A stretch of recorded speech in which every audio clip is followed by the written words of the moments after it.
All right, now messages of condolence have been pouring in from all quarters. We've heard from the Chief Justice David Maraga, as well as Raila Odinga, and the Deputy President William Ruto have also sent their messages of condolence. But we want to take you now to a press conference between the Ministry of Health and the Nurses Union. We understand an agreement has been reached, a return to work formula needed at this time in the country, with 39 dead in that tragic accident last night. Let's listen in.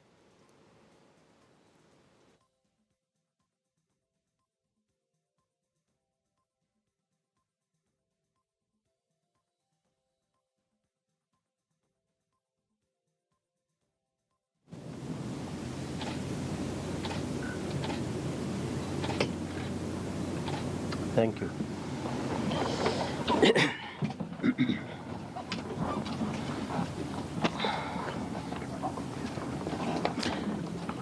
I think let me begin by thanking members of the press for coming. I know you are here in the morning expecting to get a statement from us at 9 o'clock. Unfortunately, we were not able to do so. But you have kindly agreed to come back because we promised we will be able to call you. We are here as national government, county governments, and the leadership of the Kenya National Union of Nurses, the group which has been discussing and negotiating with the government on behalf of the nurses who have been on strike since the 5th of December. From Monday, we have been engaged in discussions to be able to resolve the crisis as far as nurses are concerned. This has taken us the better part of this week. And as we said last evening, we have reached a decision, an agreement, which is acceptable to both parties, with a view of ensuring that we restore services, nursing services within our institutions. And it's for that reason we have called you this afternoon to be able to give you more information on that. And therefore,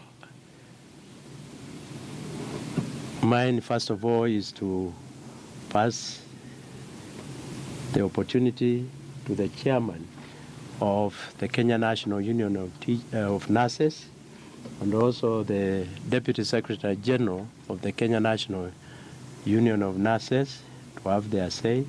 Then I'll come back. Thank you so much.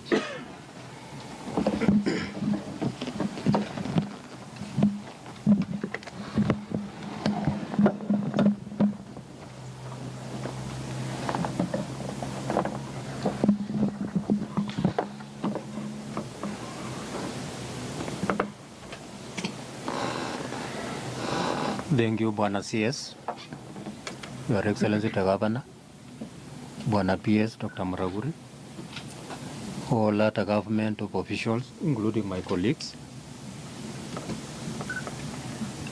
Indeed, yesterday we did a 4-on-1 message that we had come to an agreement on what we had been negotiating for the last 1 week, and we had promised you that at 9 a.m. today in the morning, we shall be issuing a detailed report. Though we've been late, we want to sincerely apologize to you, simply because there are circumstances that arose which were beyond our control. But all the same, we want to assure the members of the public and the country at large, including our membership, that indeed we had that agreement, which we are going to sign shortly, which to us, we feel that we have been able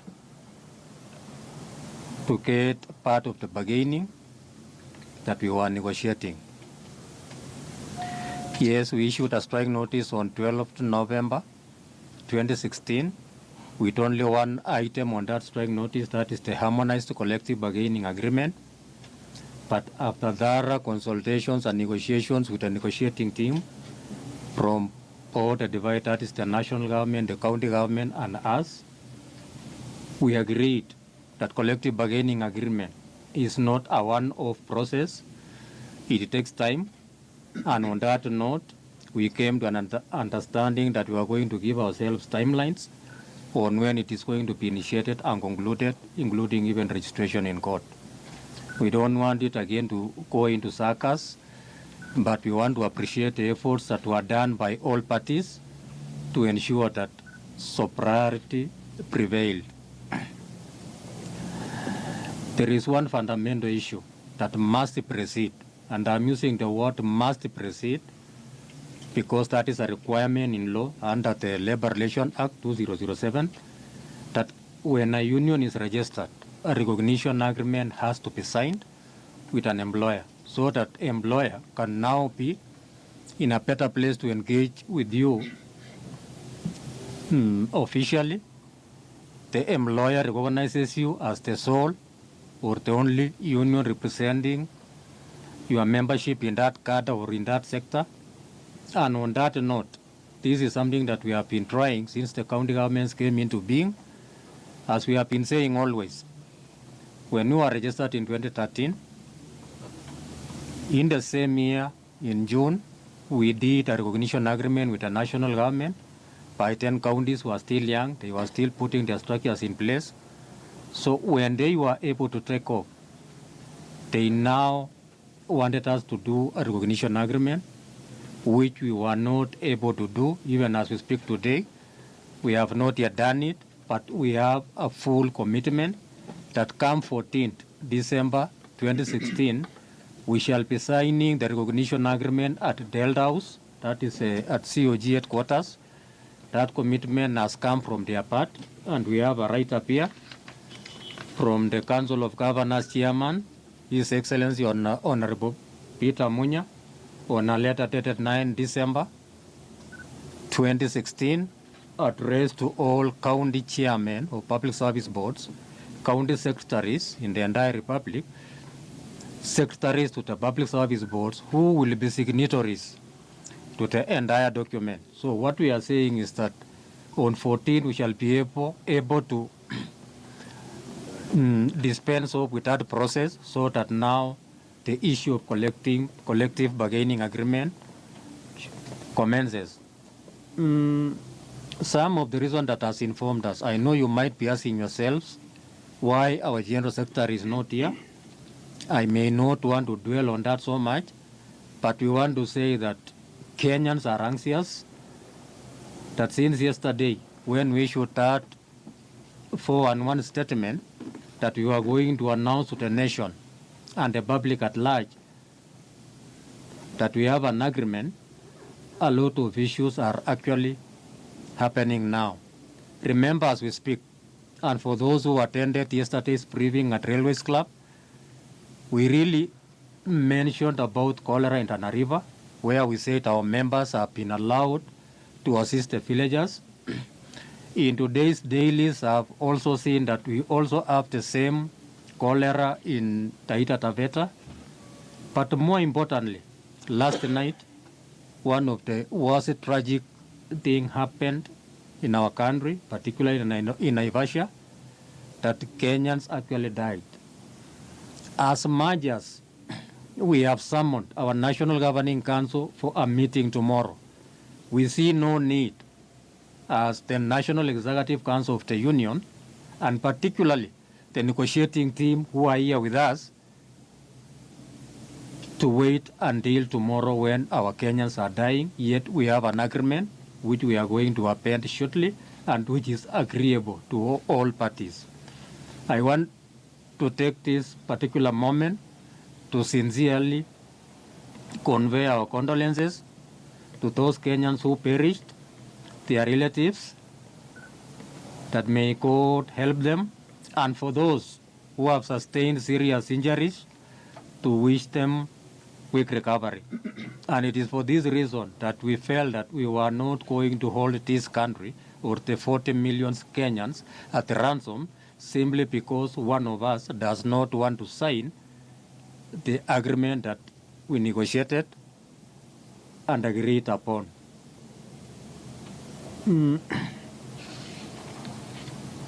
Finally, I want to say this. that the Kenya National Union of Nurses has structures. It has membership. The structures I'm talking about is the National Governing Council. We also have the National Executive Council, and we have other branch leadership. The members here before you have equal power to declare anything on behalf of the members. And it is for this reason that we are here with you today to declare shortly what we've agreed. And therefore, as our members come to attend tomorrow's National Governing Council meeting, we want to allay the fears that are being perpetuated by distractors, that we have been compromised. We've been with you all through this journey. You've been anxious to know exactly what has been the outcomes of every meeting. You've also been tied to this process because we've known that some of you have been here even up to midnight or late in the night simply because you want to get information to give to members of the public. Remember, we are Kenyans. Those Kenyans who are not getting nursing services are our parents, are our brothers and sisters, are our relatives, are our friends, and more importantly, they are our patients. We know them by names, so we don't want to subject them further to more sufferings. That even as we await the National Governing Council to ratify this agreement tomorrow, we want to say that the grounds we've covered, the goodwill we've gotten from both the sides as the national government and county governments, and the deal we have hammered is not going to waste. And that is why we want to salvage our institution, that is the Kenya National Union of Nurses, including the name of the nurses in the entire country, that we don't want to be seen to be people who are actually not faithful in any process that we arrive at, that we can renege on any agreement that we've made. That one we are saying no, the union belongs to all of us, not a single individual, and therefore the decision we shall make here is drastic, though it may not go down well with the General Secretary. But I want to say we had no any other option other than to save our members of the public for the reasons I've given you. So allow me to usher in the Deputy General Secretary, who will give us a position statement of the union, including giving us in summary what we were able to agree with the negotiating team or in the negotiation table from our two levels of government, that is the national government and the county governments. But before I hand over, I must sincerely thank the national government headed by Dr. Cleopa Mailu. They have been patient all through. They have been understanding. All those officials who are on the table, please thank you. The Council of Governors, headed by Governor Ongwae, James Ongwae, your governor, Your Excellency.